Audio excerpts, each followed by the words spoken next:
Welcome back to another video on Utah Elevated, where we're talking about Utah real estate and everything that you need to know. I just came up with that right now, and I loved it. That's the tagline going forward. So, as you saw from the title, is home ownership dead? Is the idea of owning a home, is that under threat? Do people want to own a home? So let's talk about some of the historical information and see where we go. As a real estate agent, I really hope that it's not. I have a financial interest in keeping that alive. As a mortgage lender with children, I agree. Yes. Well, Please think of the children. Think of the little Bodie. he needs to live somewhere. He does. And it's not going to be in your basement. No, it's not. Well, and I think this comes from what we've seen was just this meteoric rise in property values, and it was just chaos over these last couple of years, and then boom, we got sucker punched with rates that really made affordability even more challenging, and that's really kind of where this is coming from. So historically, the ownership of a home has been the largest financial asset of any family, any American, is that home that they own. It's also the most expensive thing they'll typically ever buy. It's usually not a 100-foot yacht or a plane or something like that. It's the homes that we live in. So a couple of things, as I was digging around kind of researching some of the things to talk about, what do you think, Ty, being in the mortgage business, and it's okay if you don't know this, but what do you think the entirety of mortgage debt is in the United States? Well, first off, I know everything, so Oh, you don't need to worry about that. I'll go ahead and delete Google and just call you. What's the airspeed velocity of an unmaiden swallow? What is it, African or European? I don't know that. Anyway. Sorry. I'm joking. I don't know that. I know what my company does in terms of a yearly basis, and obviously there's lots of mortgage companies out there, but I would imagine it's in the trillions. Yes, multiple trillions. It's $16 trillion worth of mortgage debt in the United States. It's a lot. That is a lot. I thought about maybe coming up with some graphic ideas to try and display what 16 trillion was, but the human brain really isn't equipped to understand it. It's just any number beyond comprehension. It's kind of up in there. I think I heard somewhere that like 1 billion, if you had 1 billion $1 bills and you just put them in a line around the earth, it goes around like 90 something times. And that's just a billion. So we're talking trillions, 16 trillion. Yeah. Well, if you want to convert it from dollars into 1 second, play with that from million to billion to trillion. It's a lot. I think it takes like 330,000 years to count to a trillion. 330,000 years? We'll fact check this in editing and, Wow. And see. It's something. It's absolutely bonkers. But so yeah, we're originating around $4 trillion in mortgages a year, give or take. Okay, 37% of homes in the United States do not have a mortgage. They're owned free and clear. That seems high. Like that kind of surprises me. That it's. I mean, pushing 40%. That's quite a bit. Is there any other ways I can surprise you? I don't know. I look forward to I'll work on being that. surprised. And just kind of give you a little scope of things. I mean, the GDP, the gross domestic product of the United States, equates to about $23 trillion. That's 2021 numbers, so it's kind of fairly recent. About what percentage do you think takes up the average family's budget for housing? What would you think? 30%. It's pretty dang close. 26% on average, takes up a family's housing budget. That's actually pretty good because a lot of times with the loans we're doing, we're a lot higher than that on the debt to income ratio. Now, my understanding is that number is for people that own their homes. For renters, it's a lot higher than that. I think it's closer to 43% or something like that. Again, feel free to fact check and put it in the comments, but it is higher for renters. This is kind of a question I want to ask the audience and got to kind of get some feedback. For people that don't own homes, is do you want to own a home? What's keeping you from owning a home? Some people just simply don't want to own a home. They are fine with renting, and they understand the economic costs of doing that and never owning their home. But I'm just curious to know if how people feel about home ownership and what's preventing that. Is Is it affordability or is it just responsibility? You can kind of understand from both perspectives a little bit. So, and I wanted to talk a little bit about that. As we've seen in real estate, and we've been homeowners for quite a while as well, is there's shifting dynamics. And maintaining a home is a big responsibility, and it comes with a financial cost. I'm working with some young home buyers right now, and their price point is kind of showing us a lot of homes that were built from the 40s even to early 1900s. For me personally, that scares me for them, because maintaining a home of that age is incredibly expensive, and you're more prone to have those big expenses pop up on you. And are they going to have the wherewithal to make those repairs? It's something that they need to consider, and that's why often I like to take first-time home buyers and take them to townhomes, because they're so much newer, so you can avoid some of those costs. So, Ty, you're a couple years younger than us, so you can speak for this generation a little bit better than us. What are you seeing with our future homeowners? Yeah, I'm a millennial, obviously, and I think that there has been a little bit of a shift in homeownership dynamics from even your guys' generation to mine, which really aren't that far apart. Are you saying that it's not obvious that I'm a millennial?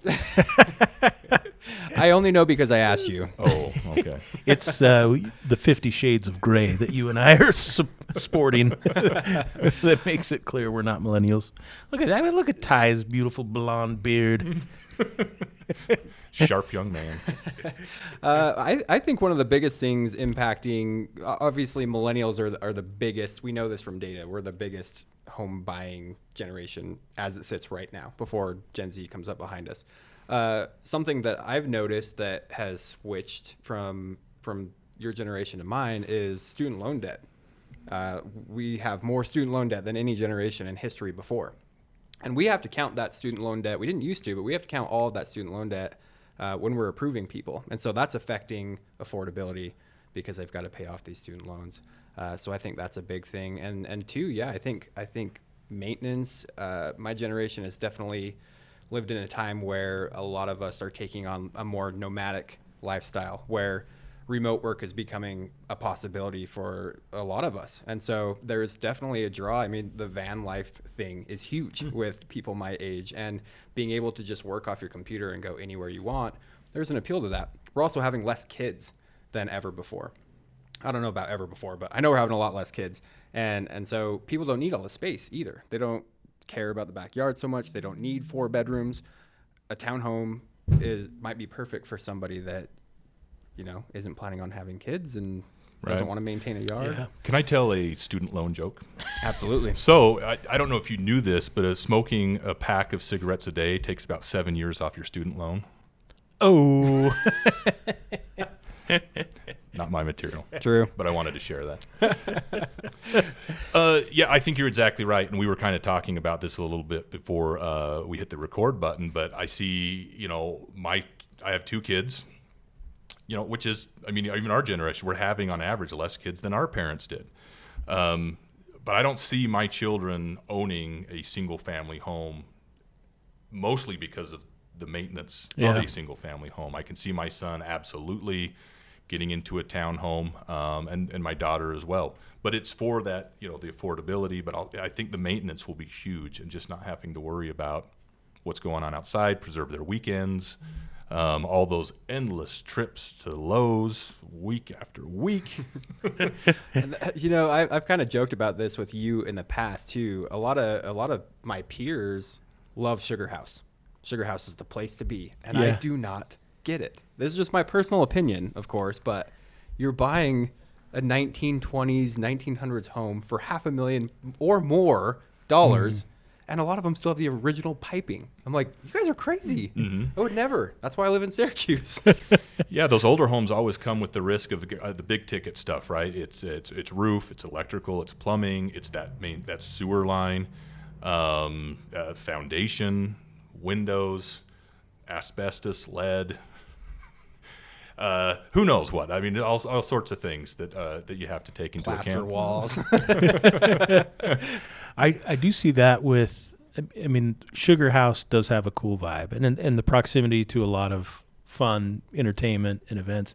But I almost see that like with Ogden. Like you can buy that same old house, but at a fraction of the cost as Sugar House, and be close to all the cool stuff happening on 25th Street and all the ski resorts. And so Yeah, and those homes are. I actually was kind of watering it down. They're going for upwards of $1 million. A lot of those old homes Yeah. over Yeah. there. It's for like a 2,200 square foot bungalow. Yeah. Like it's pretty If that. wild. Yeah. Yeah, and it's so with those older homes, you definitely need to have a high level of caution and embrace the reality of what you're getting into. Yeah. My home is older than both of yours. It's built in 1979, and I mean, yeah, I see some quirks and things that require some expense to maintain. It's just how it goes. That house of yours is almost as old as you are. Oh, I know. We get along great. We understand each other. Contemporaries. So you touched on something that's kind of where I wanted to take this discussion a little bit. So this is an unofficial study that I just ripped off the internet from WeWork. So take it with a grain of salt. But it claimed about 23 million people in the country were looking to move somewhere cheaper because they could work remotely. I think we've all worked with people that have moved out of this area to find somewhere cheaper because they Right. could. They aren't tied. In fact, my sister and her husband, they moved to Florida because working here, there was no geographic requirement to stay here. And they wanted a new adventure. They wanted to get out of the snow, which I think is crazy. Am I right, Ty? Oh, that is crazy. And so, that has opened up so much. So we should probably make a video one day about COVID and real estate and what the heck has gone on there. I think we're still trying to figure that out, Yeah. quite honestly. Yeah. But with that being said, so another report, a little bit more, probably more valuable resource was Forbes. So there are listed the top 10 states and that people were fleeing from, and the top 10 that they were fleeing to. What do you think some of those in the top 10 list that people were fleeing from? you always hear about California in the news. Yeah. I think But California. I think they have a big influx of people at the same time. I think there's just a constant ebb and flow. So California is number one on the list that people are fleeing, but it's also such a huge state. It's probably difficult for people to even really notice. I Right. mean, it is like its own economy, right? Yeah.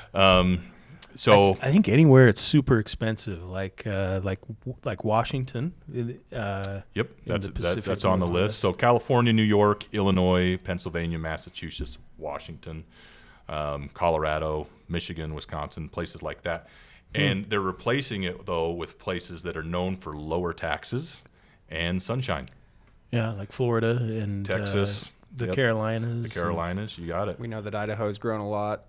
Doesn't have Yes. the sunshine, but Right. it's grown a lot. People are going there. It's interesting because Utah, I think, used to be on that list of destinations because we had a lower cost of living and higher affordability, and now we're not on that anymore because our affordability crisis, essentially. But I did a home loan for a couple in California that recently moved here, and they were pretty shocked when they got here and saw that the home prices really aren't too far off what they were experiencing in California. yeah, So Yeah, certainly.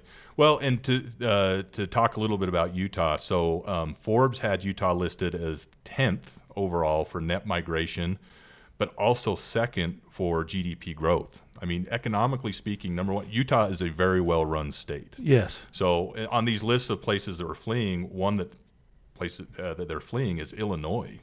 Economically, very difficult right now. it's one of the worst-run states Yeah, it's historically, serious. right? Well, and I mean, you hear about the crime rate around Chicago. I don't know if that has anything to do with it, but it's pretty high crime rate. Yeah, Out of control crime, just like out in Syracuse. It's worse than Ogden. It is. But then Utah is number one with growth of young people. And by definition in this report, young people were between the ages of 25 and 29. I'm not young anymore, I guess. Yeah, old man Jenkins over here. So the title of this video is Home Ownership Dead. Now, if we take a historical look at home ownership, and we go back about 60 years, actually 62 to about 69% of Americans own a home.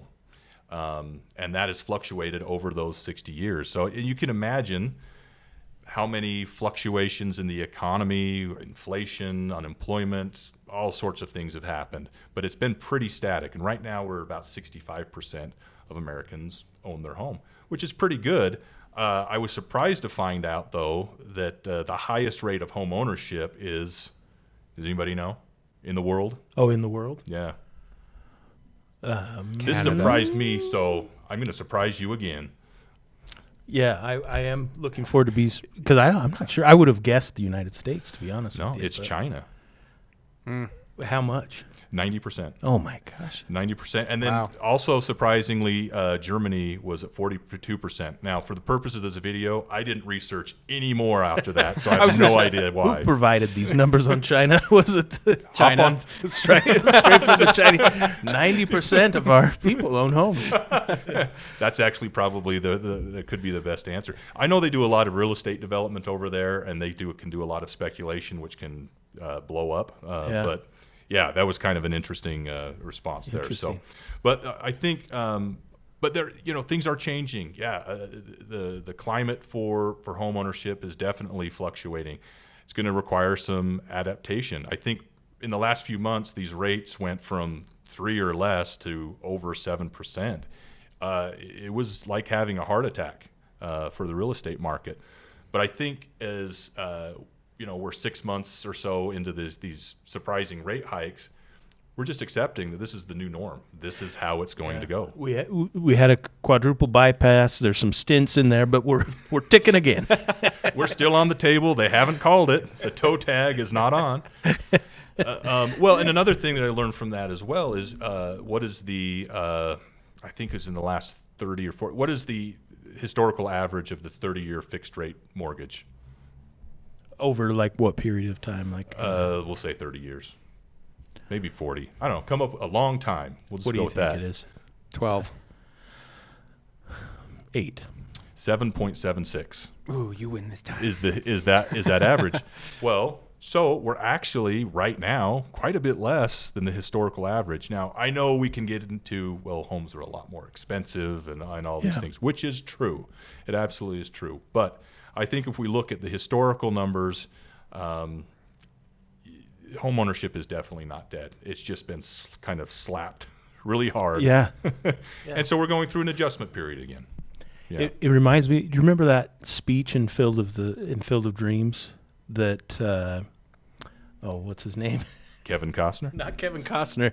Uh, The guy who does the voice of Darth Vader. Yes. I Why am I not? can see his face. And That's I so can't even say it. terrible. How can I not think of his name? Oh, my goodness. I'm really ashamed of myself and he was right in now. Sandlot too, or Sandlot as well. Yeah. So we know all the movies he's in, but we can't think of his name. It's a 3-part name, like first name, middle name. James Earl Jones. Yes, thank you. See, I knew if we. Luke, I am your father. Yes. It's the best I can do. But he gives that speech about baseball being, a constant, but it's constantly being erased and rebuilt, and I think that's just how it is. Right? Yep. The real estate market ebbs and flows and changes, but home ownership will always be an important part of wealth growth and just life in general. There's always going to be a portion of the population that looks at it as not just a home, but an investment. And those Yeah. people will always buy. I Well- would say that we fit into that.